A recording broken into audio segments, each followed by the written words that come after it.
O IBRBC, que é considerado uma prévia do PIB, subiu 2,5% em 2025, segundo o balanço do Banco Central. O resultado mostra uma desaceleração em relação a 2024. Esse foi o crescimento mais fraco, inclusive, né, Bertoncello, desde 2020, ano marcado pela pandemia da Covid-19.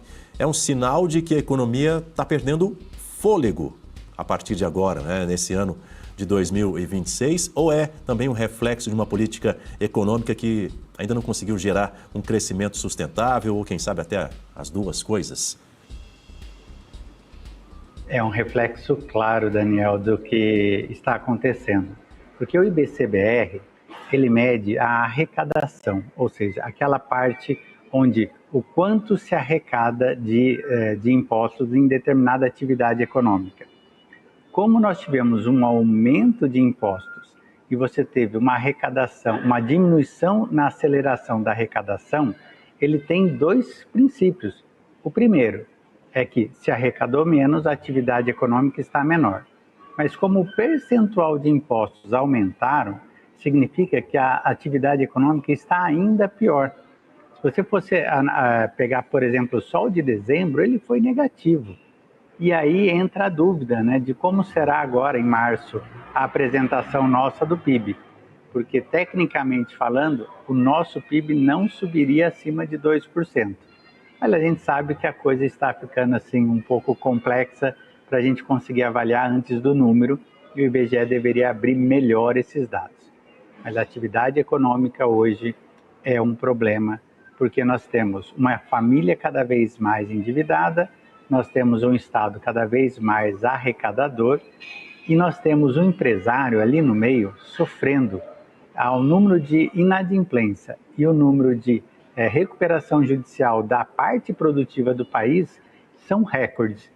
E isso significa que esse ano a única certeza é que esse ano, o ano que passou vai ser melhor do que esse ano. E agora eu só quero falar uma coisa com a Guta aqui. Quando ela falou da cabeça do juiz, eu fiquei até com medo do que ela ia responder, mas ainda bem que ficou só por ali mesmo. Muito bem, meu caro Alexandre Bertoncello. Agora tem uma outra coisa que ninguém entende. A Guta estava falando, né, que não sabe o que pode vir da cabeça de um jurista, de um juiz, né, Guta? Mas tem uma outra coisa que ninguém consegue entender. Aliás, não vou dizer ninguém, não vou generalizar. Mas eu, pelo menos, eu não consigo entender e é por isso que eu quero trazer esse ponto para você, Bertoncello. Explicar para a gente. A Petrobras reduziu em 16,4% o preço da gasolina vendida às distribuidoras desde dezembro de 2022. Os motoristas pagaram 37% a mais no combustível em impostos nesses últimos 3 anos. Além disso, o etanol ficou mais caro em fevereiro, com alta de 2,36%, comparado com a primeira quinzena de janeiro. Ô Bertoncello, o que o brasileiro pode esperar dos preços dos combustíveis para os próximos meses? Isso lá, ó, na hora de abastecer, na hora na bomba, direto na bomba. Infelizmente aumenta, mas agora você matou a charada, Dani. Ó, vamos juntar a reportagem anterior do IBCBR junto com os preços da Petrobras e o preço no combustível, da bomba ali no combustível. Quando a gente for pegar o final do governo Bolsonaro, você tinha um preço do petróleo mais alto, um preço da gasolina mais baixo. Depois, o preço do petróleo veio caindo, a Petrobras, com isso, veio diminuindo o seu valor na distribuição e, do outro lado dessa gangorra, o governo foi aumentando os impostos, ao ponto que, hoje, se paga na bomba um combustível mais caro com um petróleo mais barato. Por quê? É a história do IBCBR, que é a arrecadação de cada setor. Nós temos aqui um governo arrecadando como nunca nos combustíveis. Os combustíveis são o que nós chamamos de bens inelásticos. Ou seja, você não pode falar para o seu carro, olha, semana que vem a gente abastece, vamos continuar andando sem combustível essa semana. Como você pode falar de uma calça jeans. Eu vou usar minha calça jeans velha, ao invés de eu simplesmente comprar uma nova essa semana. bens inelásticos obrigam o consumidor a comprar, no caso toda semana, o combustível. E por isso o governo aproveita esses setores e aumentou cada vez mais os impostos. Do outro lado da história, nós temos o etanol, que está ligado ao custo de produção real, não necessariamente ao valor do dólar, mas a todos os custos operacionais de uma usina de cana-e-açúcar.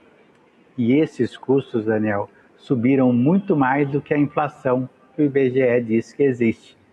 Por esse motivo, nós temos combustível mais caro por causa do aumento de impostos, um etanol mais caro por causa de um custo operacional, uma inflação de custos em cima da usina.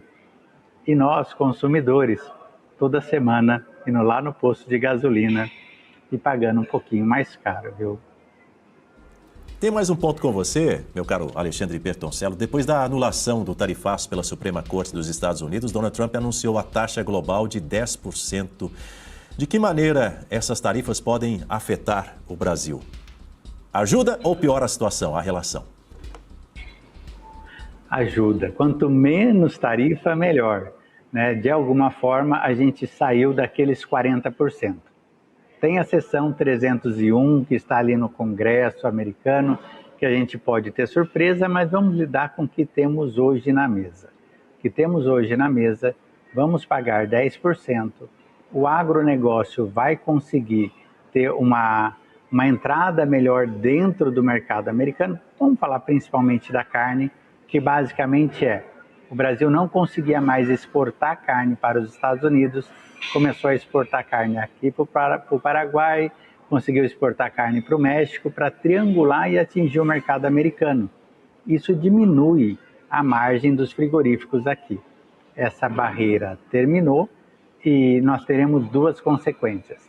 Um aumento da exportação, só que a picanha aqui no final de semana vai ficar mais caro também, Daniel, porque se exportamos mais, vamos ter menos do mercado interno e por uma relação clássica de oferta e demanda, é natural que o preço da carne aumente, principalmente porque estamos terminando a época das águas, que nós chamamos no agronegócio, e começamos o inverno, que é seco e que aumenta o custo da produção, no caso da carne. Meu caro Alexandre Bertoncello, dividindo a tela mais uma vez comigo aqui, nessa manhã de quarta-feira no Jornal da Oeste, primeira edição. Você está no Paraguai agora, não é isso, ô Bertoncello? Exatamente, estou aqui. É que eles têm um bom ministro da Fazenda, o Haddad, que está levando todas as empresas para cá. Você tem aí uma noção de quantas empresas brasileiras já migraram para o Paraguai?